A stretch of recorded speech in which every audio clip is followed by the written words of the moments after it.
What's going on, guys? John Elder here from Codemy.com, and in this video I'm going to show you how to build a weather app with Tkinter and Python.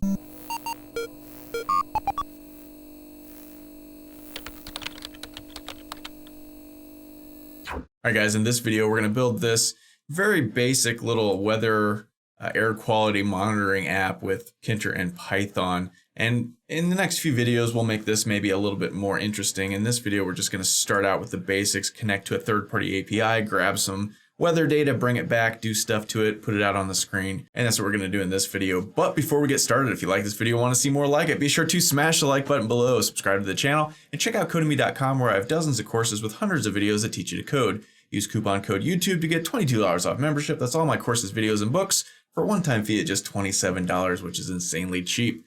So, all right, it's been a while since we've done a Tkinter tutorial, so I'm going to dive in with this one. This is just a basic air quality monitoring thing. So think air quality, think like smog, pollen, stuff like that. I live in Vegas. I love to hike in the mountains around here. We're pretty high up above sea level, so a bad ozone day could really sort of affect you more at these higher altitudes. So I always want to check the smog and the air quality before I go hiking. And there's this cool website. Let me see if I can pull it up here. airnow.gov. And you can punch in your zip code and get the current, air quality level in your area. So, good is green. We have moderate. This unhealthy for sensitive groups, unhealthy for everyone, very unhealthy, and, run for your lives. So we're going to build this app. And you can see right now it's green, 38. If it was moderate, this would be yellow, right? If it was unhealthy, this would be red, etc. So we're going to build out all this functionality in the next few videos.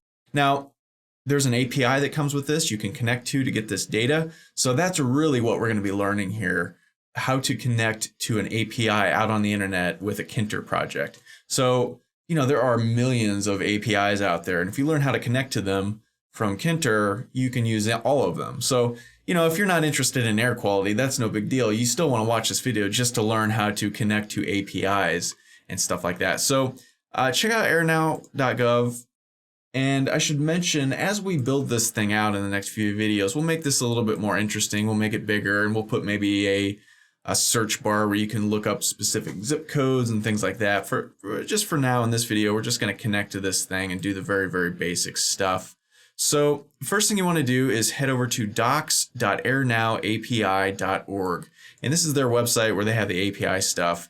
And just go over to the login page and let's see, request an AirNow API account. Click this link and fill out this form. It's completely free. You just have to fill it out with your email address. They'll email you a little link that you can click to, prove you are who you are or whatever. Just go ahead and do that. Once you've done that, come back here and just log in. And there we go. And you'll see this page. So go to the web services, and there's all kinds of stuff. We can see the forecast, or we can see the current data. And you can do it by zip code. You can do it by longitude and latitude if you happen to know your current latitude and longitude. Let's see. You can do it by, I think there's something, bounding box. I'm not really sure what that is. We just want zip code. So if you want to take a look at the documentation here, this is the stuff it's going to return. So if you want to read through here, it'll return the hour, the local time, the area. So, in ours, here it says Las Vegas, it returns us Las Vegas. So we know where the data is coming from. It also returns the state. You could put Nevada on there if you wanted to. I don't really care, so I didn't put that on there. It returns the latitude and longitude. That's interesting, right? If you need to look up latitude and longitude for some other project and you just don't want to mess with it, it's really hard, use this. It will. You can enter a zip code into this thing. It will return that latitude and longitude. That might be a good lookup tool for you in the future. Keep that in mind. Parameter name, the AQI. This is the actual number. Now this thing will return several numbers.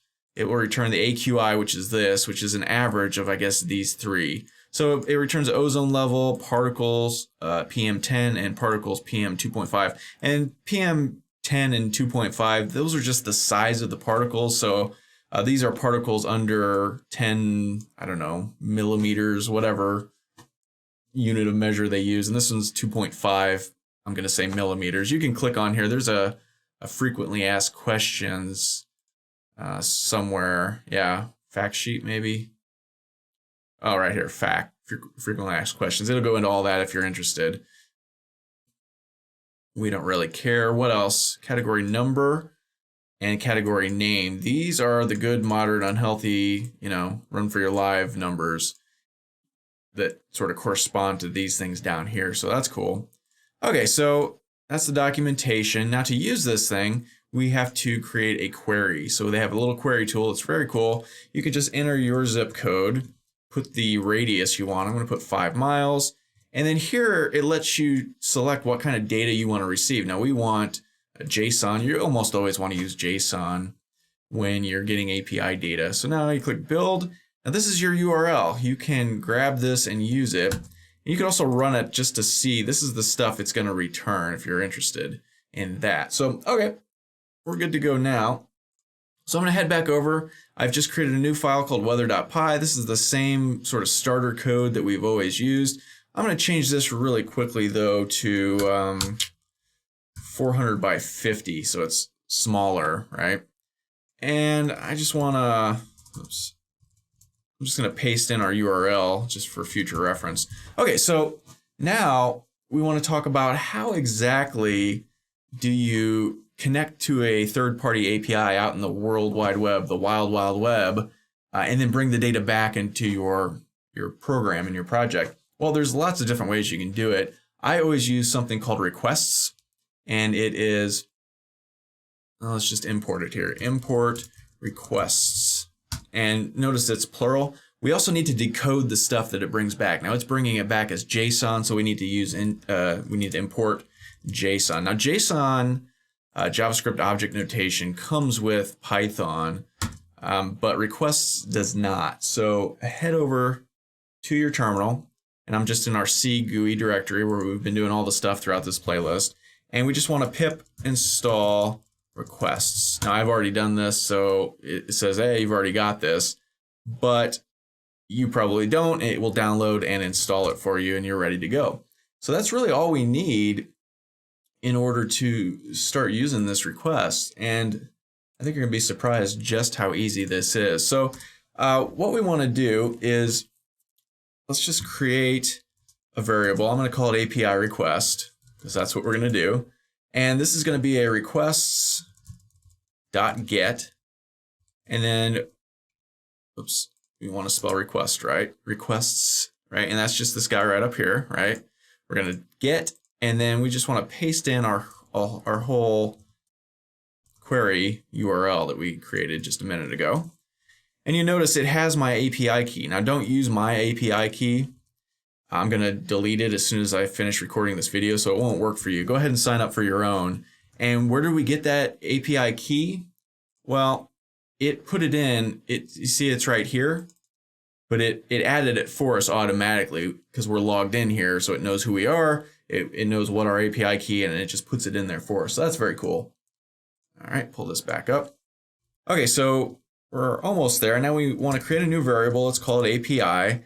You call it anything you want, and set it equal to json.loads, and we just want to pass in whatever content we got from this. So we go that dot content, right? And that's pretty much it, right? So actually, I'm going to change this back to 400 for now. Now, we need to do something else. We need to set up a little bit of error handling. So let's go try. We want to put this in a try block, right? So if it doesn't work, we want to throw an exception. So let's go except, call an exception as E, and oops, there we go. And inside of here, let's set API to just error for now, right? So basically what we're going to do is we're going to say, hey, go back, go get this. Actually, we should probably just put all of this in the, there we go, inside of here. Right, so basically we're going to say, hey, try to go get this information from this URL. Once you get it, try and parse it, strip it out of its JSON and make it into a Python usable thing. if there's a problem, if you can't connect to the website, if something goes wrong, throw an error where instead of our output being API, the output is error. So then when we put API onto the screen, it'll say error instead of the stuff, right? So, okay, now let's just create a label. Let's call it my label. Call it whatever you want. And set this is just a Tkinter label. And so we want to put it in root. We want the text to equal API. And that's pretty much it for now, I think. And now we just want to pack that onto the screen. So let's just go my label dot pack. Okay, so let's go ahead and save this, and I think that'll do for now. So let's head over to our terminal and let's run this Python weather.py. Invalid syntax. Oh, yes it is. We need a colon, right? Obviously. All right, so save that. Let's try this again. All right, so in here we have our box, right? And let's make this big as we can. You can see there's all kinds of stuff in here, and it's just kind of spewed it up onto the screen, right? So what is all that stuff? Well, it's just this exact stuff, right? It's returned, it looks like a Python list, right? And we know that because it has square brackets on the outside. So it's a list, but inside of the list is a Python dictionary, and we can tell that by the squiggly brackets. So I'm just going to copy this real quick, and instead of looking at it in the GUI, I'm just going to, oops. I'm going to create a new file real quick and paste this in here. So, okay, notice the square brackets on the outside, so that's a list. And then notice the squiggly brackets on the inside. But let's look through here. We've got, looks like, oh, here is one list item, right? So we have opening squiggly bracket and closing squiggly bracket. Here is the second list item. So let's go through here. Opening squiggly bracket, closing squiggly bracket. And here's the third list item. Now, this is what you're always going to do with API data. You're going to see how it gets returned, and then you're going to just figure it out. Because no two APIs return data in the same way. Some APIs return them as dictionaries. Some return them as lists. Some return them as lists with dictionaries in them, like we're seeing here. You just have to look through here and figure it out to figure out what it is. So we're seeing a list with 3 items in it, right? So how do we sort of grab the first item? Well, you remember Python lists start at 0. They're numbered, right? So 0, 1, 2. So there's 3 items, but they start at 0, 1, 2. So this is the second item right here. Oops. Right here, right? This is the first item, and this is the 0th item. And if we look through these things, they're all the same, except for this. The first one is just returning the AQI, the average of all 3 of those things. Ozone. No, actually, the first one here is just returning ozone. The second one is returning that PMI 10, maybe? No, PMI 2.5, you can see right here. And the third one is returning PMI 10, if we can find it. Yeah, right there. So for me, I don't really care about the PMIs. That's sort of like pollen count, you know, little bits, little particles of pollen. I just want the ozone. If you wanted those, you can grab those. So we just want this first thing, which is the 0th thing, right? So to get that, let's grab our code here. And what we want is, instead of putting on our label API, just the whole API, we can call the specific item. So if we want the 0th item, we could save this. And let's run this guy again real quick. Didn't I fix that?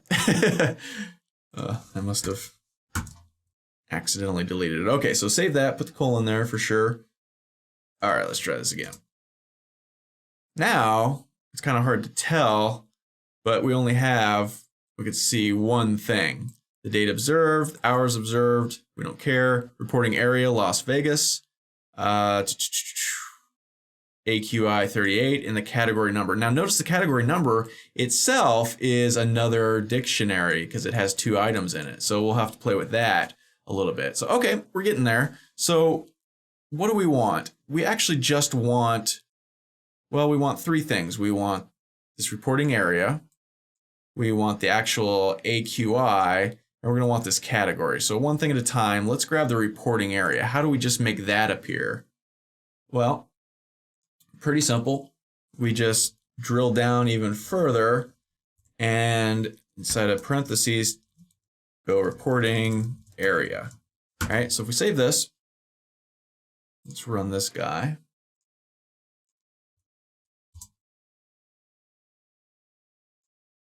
Boom, we have just Las Vegas, right? If we want just the AQI, instead of reporting area, we go AQI. Now AQI is the actual number, right? The air quality indicator or index or whatever. And right now we can see it's 38. Very cool. What was the other one? Let's look at our code here. The other one was category. So if we go category, oops, come back.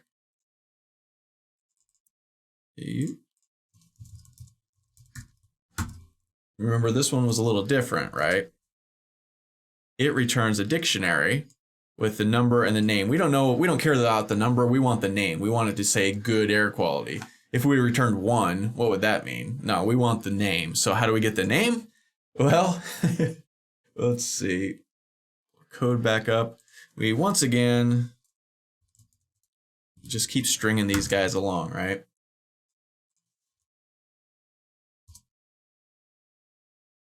And boom, we get good. So, all right, that's how you do that. But now this is all, we don't want to keep doing this inside of our label because that's just kind of weird. So let's come up here and let's create some variables. So let's go city equals, and let's go quality equals, and let's go what do we call this, category equals, and we'll put this one as category. Just paste in all of these actually. So the city was what was that, reporting area, I think, reporting area. Get rid of that. And the quality was just AQI, I believe. Oh, there's no space there. Reporting area. Let me check to make sure. Yeah, reporting area. In fact, we could just copy and paste that. Okay. AQI and category name. Okay, so we've got our 3 variables here. Instead of doing it like this, let's just sort of,